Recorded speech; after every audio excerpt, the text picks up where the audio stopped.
본질이 무엇인지 깨닫지 못하는 것은 안타까운 일이지요. 본질을 모르고 산다는 것은 참으로 불확실한 것을 가지고 그렇게 살아가는 것입니다. 인간은 지정의 인격적인 요소를 하나님의 형상으로 물려받았는데 그것을 사용하지 않고 그것을 사용해서 자기를 돌아보지 않고 생각 없이 사는 인생은 가장 불쌍한 인생이고 짐승과 같은 삶이다, 이렇게 말하지 아니할 수 없습니다. 사람으로 하나님이 창조하셨으니 뭐답게 살아야 돼요? 사람답게 살아야 돼요. 우리의 정체성을 분명히 알아서 하나님 앞에 나의 그 정체성을 바라볼 때마다 감사하는 마음이 생겨야 여러분이 바른 크리스찬이에요. 왜? 나의 나됨을 가만히 알고 보면 하나님 은혜 아닌 것이 있어요, 없어요? 은혜 아닌 것이 없어요. 그분의 은혜로 우리가 이 땅에 보냄을 받고 그분의 은혜로 우리가 사는 거고 그분의 은혜로 의식주 해결받고 그분의 일반 은총, 그분의 특별 은총으로 우리의 영혼까지 책임지잖아요. 여러분, 성경 따라 여러분 자존감을 가지시기 바라고 정체성을 바로 알아 하나님의 인치심 받는 것을 귀중히 여기며 인침받은 신자로 살아가서 주님 아무 때 오시더라도 이 말세의 험한 세상이 된다 할지라도 구원받는 여러분들이 다 될 수 있기를 주의 이름으로 축복합니다. 이 인침받았다고 하는 헬라어는 스프라기스라고 하는데 도장을 찍었다는 뜻입니다. 그러면 인침받았다는 것은 여러분이 하나님의 자녀로 하나님의 호적에 올라 하나님의 도장이 찍혔다는 거예요. 그래서 이 전도서 아가서에 보면 너는 나를 도장같이 인같이 품으라, 이렇게 말씀하죠. 그러니 하나님이 여러분 도장 찍어 하나님의 자녀로 양자 삼아 주셨고 양녀 삼아 주셨으니 감사하시기를 축원합니다. 우리는 본래 마귀 자식들이었어요. 아담과 하와의 타락 이후에 등기가 이전돼 가지고 마귀 자식으로 호적이 바뀌어 버렸는데 예수님의 십자가로 인하여 다시 사는 영원한 새 길이 열리고 누구든지 예수님을 믿는 자는 그 믿음으로 하나님께 인정받을 때 호적이 하나님의 자녀로 바뀌어 버립니다. 이 불쌍한 인생들을 하나님의 자녀 본래의 모습으로 회복시켜주기 위해서 주님이 스스로 희생을 각오하고 이 땅에 오신 것이죠.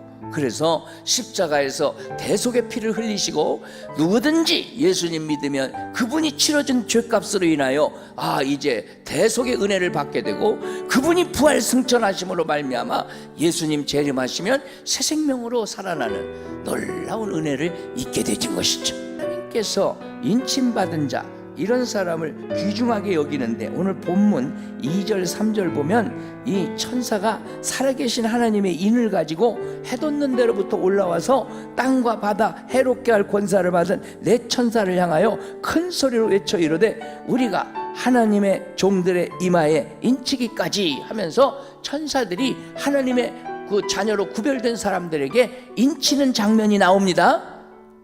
오늘 이 천사들은 눈에 보이지 않습니다만은 하나님 잘 믿는 사람들 옆에는 수호 천사들이 배당돼서 여러분 어디 가든지 천사가 동행함을 믿으시기를 바랍니다. 이 천사를 보내서 여러분 심령에 인쳐주시는 역사가 따르기를 예수 이름으로 축복합니다. 여러분 하나하나를 너무 귀중하게 챙기시는 것을 믿으시기 바랍니다. 그래서 네가 물 가운데 갈 때에 물이 너를 침몰치 못하겠고 네가 불 가운데 지날 때에 불이 너를 사르지 않도록 내가 지킬 것이라고 하나님 말씀하시잖아요. 그렇기 때문에 우리는 머리털까지 다 새 신바가 되었도다. 할렐루야. 하나님 은혜에 감사하시기를 축원합니다. 하나님께서 자기 백성을 확인하시려고 인치셨다는 것은 성령님을 보내주셔서 그 사람의 보혜사로 세워주신 것을 의미하고요, 우리 속에 예수님 믿고 보혜사 성령님이 오시면 그 사람은 인침받은 사람이다, 이렇게 말할 수 있습니다. 이 땅에 무서운 심판이 오지만 들림받기만 하면, 주님 올 때 들림받기만 하면 여러분은 그런 무서운 심판과 상관이 없음을 믿으시기 바랍니다. 나무 하나라도 해치지 마라, 아직은 하나님의 뜻입니다. 얼마나 감사합니까?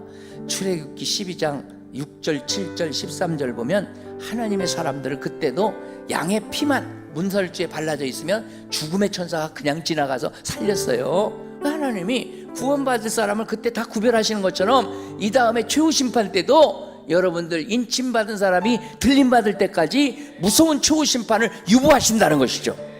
하나님의 자상한 배려가 이 악한 시대에도 우리 그리스도인에게 주어져서 그날에 구원받을 텐데, 여러분이 이 믿음의 소망을 갖고 굳건한 신앙생활 하시기를 주의 이름으로 축복합니다.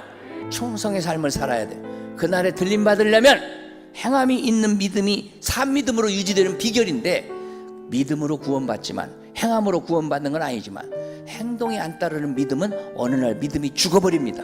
그렇기 때문에 믿음으로 구원받는데 믿음이 없어져 버리면, 믿음이 죽어버리면 어떻게 구원받겠습니까? 그러므로 열심히 예배 나오시고 열심히 기도하시고 열심히 선한 생활 하셔서 여러분의 믿음이 자꾸 성장하시기를 축원합니다. 죽은 믿음 되지 말고 산 믿음이 되시기를 축원합니다. 이렇게 산 믿음을 가지고 충성하면 주님 아무 때 오시더라도 여러분은 심판과 상관없이 인침받은 자로서 들림받는 인생이 될 것을 믿고 확신 중에 신앙생활하여 승리하시기를, 두 손 들어 아멘 합시다. 주의 이름으로 축복합니다.